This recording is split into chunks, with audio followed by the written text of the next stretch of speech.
So you're off out with your Gorgina girlies. Are you wearing a jeans and a nice top? I am going to wear jeans and a nice top because I just feel like the Hun shines through. I don't need to wear a frock because No, I am the frock. you are. Don't wear the clothes. Let the clothes. No. Don't let the clothes wear you. Wear the clothes, or something like that. Exactly. I am the label. Exactly. Work the runway, sweetie. And have you got a strappy kitten heel to go with them? I am so glad kitten heels are back in fashion now. Honestly, I'd never have been caught dead in them 5, 6, 7 years ago. But what Yeah. did I know back then? Well, it's all about evolution, isn't It it, it, hon? it is. It is. It We might be is. in a climate crisis. As long as kitten heels are back in style, I'm okay. What happens at the end of a night out? Are the kitten heels in the hand, carrying them home with a kebab in hand, or is it? No, no, no. So I do tend to bring a pair of Havanas with me, Yeah, but a kitten heel is a pretty sure and safe method yeah. of travel. You can go. You can go from the beginning of the night to the end of the night in a kitten heel and just breathe Oh, through life, right? and you can be as drunk as you want on the Smirnoff Ices, but a kitten heel will just never leave you straight. I love it. If in doubt, kitten heel it out. Oh, 100%, a hundred 100%. percent. That's what I love about this podcast is like there's just loads of Hun puns thrown all around. Something I talk about a lot on Hunsnet is questionable glassware. Do you know what I mean with questionable glassware? Yeah, are you referring to Real Housewives of Beverly Hills No, at well, all? I mean a little bit, but I'm talking about like when your girlies back in the day was like, oh, do you know what? It's Shaughna's birthday. I'm going to get her a glass. Oh Have you ever yeah. been given a glittery glass? Yes, and I've actually got so many glasses out there that I've been sent just like as PR stuff. And honestly, I can only drink so much. Now you say being sent for PR stuff, they've been stolen from all Bar Hun, haven't they? Tell the truth. Oh no, listen, I am actually probably banned from Only Fools and Horses bar in Cyprus because I have a plethora of them. The only fools and horses bar in Cyprus. I mean, Oh, that is Hun peak of the podcast. There, there is a picture of me at the bar saying, "Do not serve this woman." do not serve this woman. Unless it's in a plastic cup. Plastic cup only. Are you the sort of person who's got crystals by the side of the bed? No, my mum's bought me a crystal before. I don't know how much I'm. I Yeah. mean, if it works for you, If it it works works for for you, you. And listen, I'll have a Sally Morgan all day long. exactly. Crystals, I'm not sure about. How good is Sally Morgan's Instagram? I Oh, live for she's it. a babe. She's a babe. I live for it. And in fact, Yeah. actually, it's Sally is a dream guest on this podcast. So Sally, if you're listening, I hope you are. We would She love to. knows already. She knows already. She Tapped knows. in. She's in. Yeah, of course she does. Sally, I'm here for you, hon. You're on it. You're on it. Fabulous. Now, we're gathering key information from all of our guests, and I need to know. I need your help. Okay. Okay, so we love an inspirational quote as Huns. So, do you have an inspirational quote that you? Oh, right. Okay. For the purpose of the tape, Shaughna is now showing me her sweatshirt. Yeah. Shaughna, It please. it says if you are not angry, you are not paying attention. And I bought this in the wake of just violence against women and Yep. girls and just women like read the top. I don't even need to tell you anymore. Exactly. But I also have quotes next to my bedside table as well. For the purpose of the tape, Yeah. Shaughna is showing us Yeah. quotes on the side of her mirrored bedside My cabinet. mirrored Dunelm bedside table. Yep. Oh, yes. So the quotes on the side of my bed, that one says dream big, work hard and make it happen. Hun. And then the other one says don't be a lady, be a legend. Hun. Now, I've got to say to you, like, you I'm a embody this. hun. You're a Hun. I tell you what, dictionary, H, Hun. There needs to be no description, just you on your Yeah, bed with your inspirational quotes around you. I'm a jumper. Yeah, you're so right. I'm sure you get asked this all the time. I'm going to ask you to do it. I want you to congrats Hun me. And I want you to Okay. stare me dead in the eye. I want you to just absolutely We get relive back in that the moment. moment. Go on then. How often does but I'll ask you this in a second. Go on. Right. Congrats, hun. Cut deep to my soul. I love And it. do you know the dramatic pause in the middle was because I never ever intended of saying hun. I don't know where that came from, but it just hit me and I just said it. And I don't know where because I don't even know if I said that as part of my vocab before that moment. Yeah. But now it is literally every second word. Seriously. Oh, sorry. I just don't know where it came from, but I'm glad it did, because it will hopefully get me a mortgage.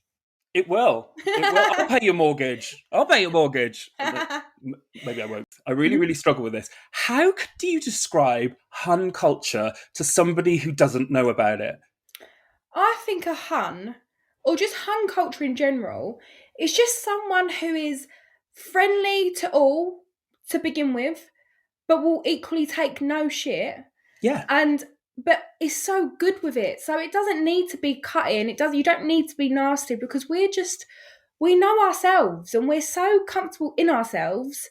We're comfortable with being pretty, with being funny, with being loud. We don't care.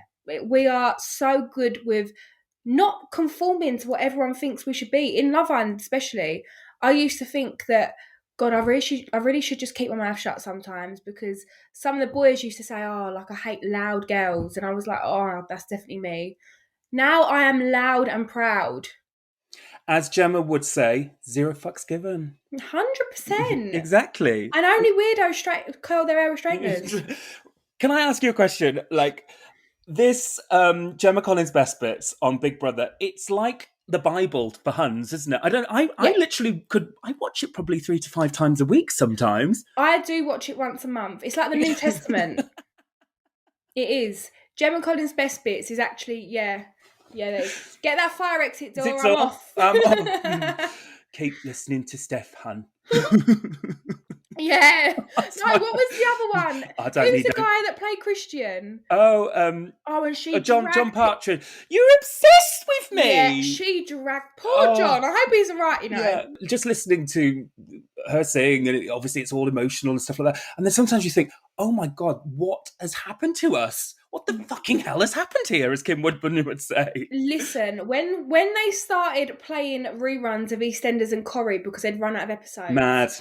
That was potentially World War III. Yeah, because like we was rationed. Yeah, they ran out of Loose Women episode. Like when that happened, yeah, you do just go through it. It's only now that you're like, yeah, what on earth did we live through?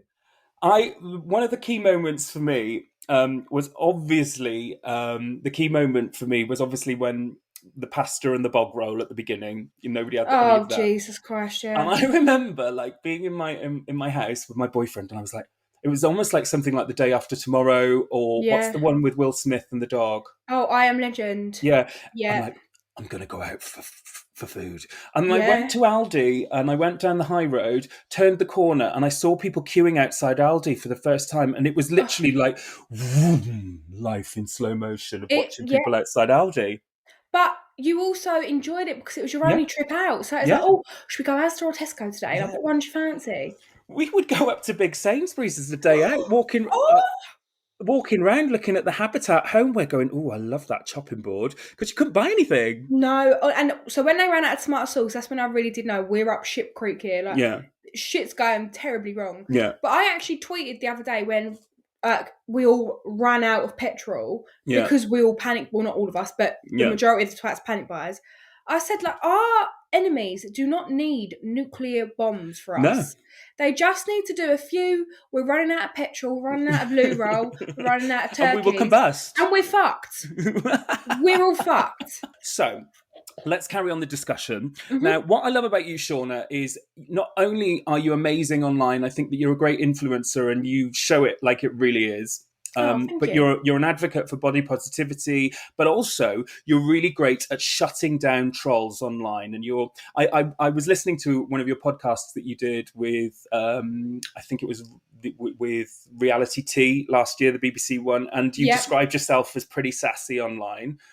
I agree. I think it's good. I try. Yeah, it's good. I think, do you know what? I am so much more like my bark is so much worse than my bite. Yeah. And I use that to my greatest advantage. Exactly. I think the thing is that, online is such a minefield. Like, even just somebody can put something out with the best intentions, Oh, and whether yeah. that's content, a song, a TV program.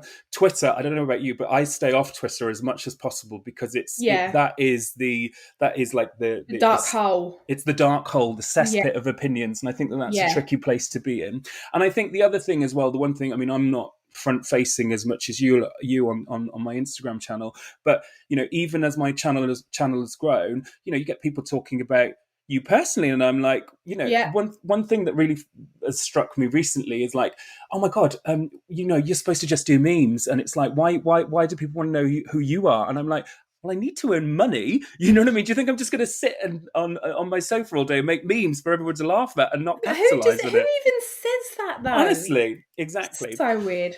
So, on that basis, the comment section of Instagram and Twitter, as we mentioned, there can be pretty much of a dark hole, and we like to spread positivity. So, do you respond to negative comments, or do you just leave it? If it's a good one, like if it's just one that says like, "Oh, you look ugly, you look fat, this, that, and the other," I don't care. But if they've put some time into it, Yeah, or if it's so shockingly like poorly worded or yeah, spell, or if they've got a picture that I can then pick apart like they've done to me, yeah, 9 times out of 10 it's just a blank page with like yeah, nothing on it. If they give me content, I'm like, "Whoo, you're fair game. I will yeah. go in on you." The pitch is open. Let's play. Yeah. Okay, so because you are very good at it, I've noticed on some of your posts. I'm going to give you some Hun-based problems. My first one I had recently was, why do you always use the word "darling" in your posts? You use it too much. What would you respond to that? What should I respond? I would reply, "Why do you care, darling?" Exactly, exactly. Yeah. Just short and sweet, cut them. Why do you care? Why do you Okay. care? What about hello? Come and check out my pyramid scheme. I have many followers. Leave the pyramids to the Egyptians, babe. You are one walking soundbite. I love it. I love it. Okay. I've seen this one on people's profiles before. You'd be fit if you put more makeup on or wore less makeup. You can't win, can you? What would you say to that? I'd say, and you'd never be fit to me, so what's your point? Yeah, exactly. I don't even remember you. Who are you? You could fall over into literally a puddle of MAC makeup. You still wouldn't be pretty to me, so I don't quite care. Hun, everybody needs Shaughna to shut down the trolls. There we go. Love it. I should start charging for like comebacks. Exactly. Yeah. On to our final bit. Okay. Part of the Hundamental Guide to Life on the podcast, each of our guests each week gets to induct someone into the Royal Hun Kingdom, or the King Hun. That's the Hun pun, obviously. And it can be anyone. It can be your friend. It can be somebody famous. It could be anyone you want. Okay. Yeah. And why they should be crowned this week's Royal Hun, and why. So my ultimate Hun, just in life, I've loved her for a long, long time, is Catherine Ryan, the comedian. Sure. She is a queen, and she's the Duchess actually. She's got a series on Netflix called The Duchess, but she's recently brought her own book out called The Audacity, and it's literally all about the audacity of being a Hun and how people just have a problem with it. And I am all for it. She is funny. She is sassy. She is what I want to be when I'm older. Fabulous. So, have you ever met her? So she invited me the other day to her book launch, and like I went in there and I was all nervous, and then I realised I was like one of the only like influencers that she invited, and I was just like, yeah. And then her husband come up to me and he was like, "Do you mind if I have a picture of you?" And I was like, "Only if you adopt me." So when are you moving in? Basically that, yeah. She is just the best. I love her so much. Great. Fabulous. Well, she is now inducted into the Hunsnet Royal Hunness.